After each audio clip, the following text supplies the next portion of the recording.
This morning, Iran's foreign minister says any attack on his country would lead to, quote, all-out war. President Trump says he is in no hurry to do what he calls dastardly things in response to a missile and drone strike blamed on Iran that damaged Saudi Arabian oil facilities. Ian Lee is in Saudi Arabia's capital, Riyadh. Ian, what led to this Iranian response? Well, as mentioned, Iran said that any military strike against the country will see swift retaliation, and that warning coming as Secretary of State Pompeo was talking tough, too.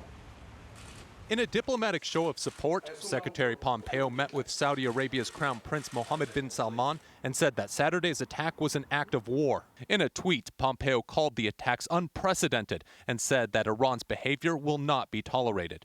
You can see the type of the UAV. Yesterday, the kingdom made their strongest case yet that Iran was behind the recent attack. The Saudi military displayed some of the 18 drones and 7 cruise missiles they claimed were used. Saudi hasn't responded militarily to Iran. When is the breaking point? We are working to know exactly the launch point, and when we have it, we will have the evidence, and the decision is not in my level. Saudi's military claimed these weapons entered from the north of the country, but stopped short of saying the launch point was in Iran. Iran denies being behind the attack that damaged half of Saudi's oil production. But U.S. officials also say unreleased satellite photos show the most damning evidence yet.